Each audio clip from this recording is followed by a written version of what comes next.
precise measurement, so I'll kind of tell you how much I'm using as I go.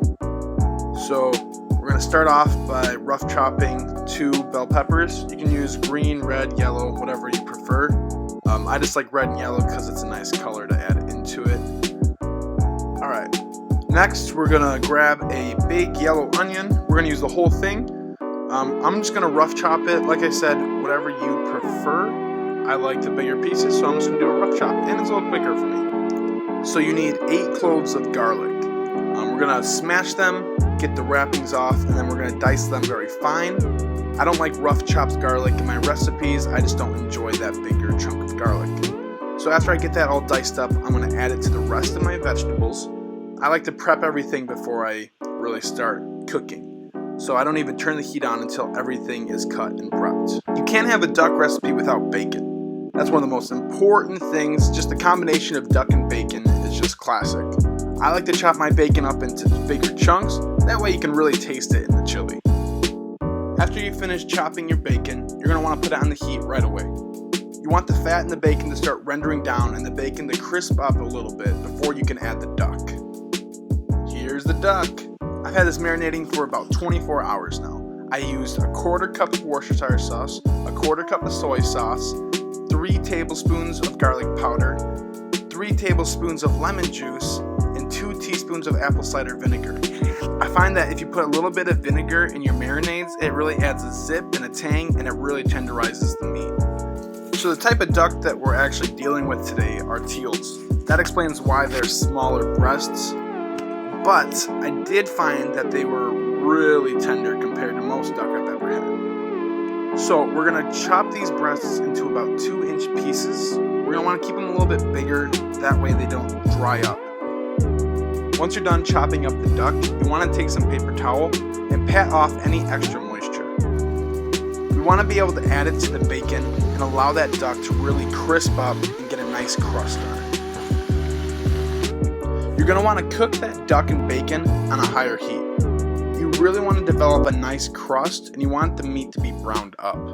It doesn't have to cook all the way through because we will be adding it to the chili later, and the chili will cook for a long time. After about 5 to 7 minutes, you're going to want to take the meat and stick it in an extra bowl.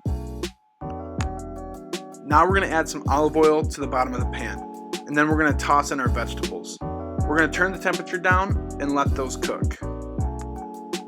So as those vegetables cook, they're actually going to release moisture, and that moisture is going to deglaze the bottom of the pan. So all the brown food residue from the bottom of the pan is going to be released, and it's going to mix into those vegetables and create a really nice flavor. Now I'm attempting to open some cans. Keyword is attempting. My can opener was a piece of garbage, so it took me quite a long time to get them open. After cooking the vegetables for about 5 minutes, I'm going to add the meat back to the pan. We don't want the vegetables to be fully cooked because we do have to simmer the chili for a long time, so we don't want to overcook them in the long run. Now all the tedious work is done, and we just have to add the liquids to our chili. We're going to add a can of tomato paste and 2 cans of diced tomatoes to our chili. Something I didn't show you is that I added about a cup of chicken stock to the dish. I'm also going to add a small can of diced green chilies. And of course, you have to add some beans. I added kidney beans with some chili flavoring on them. You can use whatever type of beans you like, but kidney is more of a traditional chili bean. Now I'm going to add the seasonings, and I'm going to guesstimate how much I'm using. I don't use precise measurements.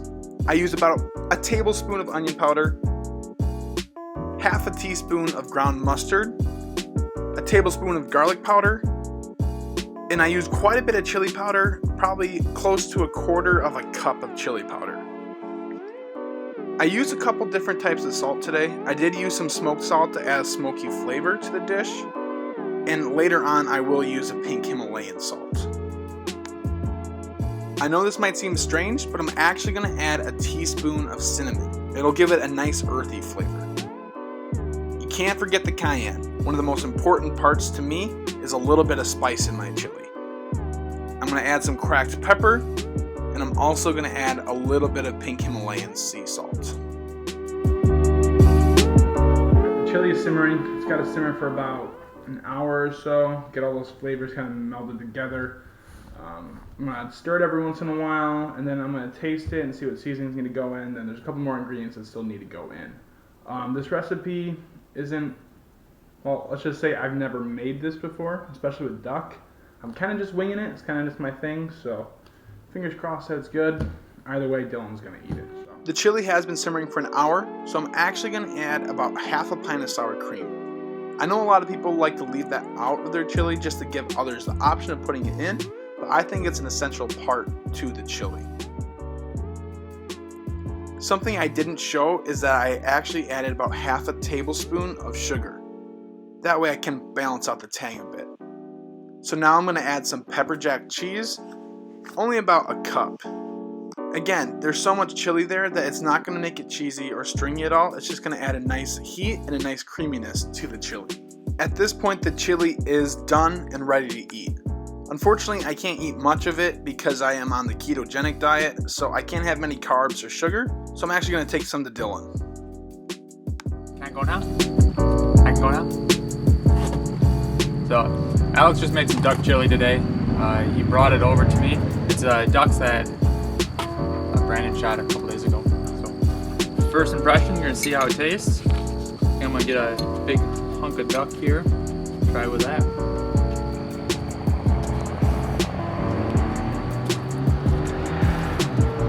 So we've got some duck, beans, onions, a couple different colors of pepper.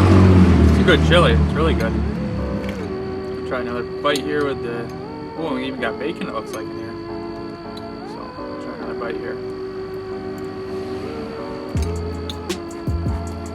That's really good recipe.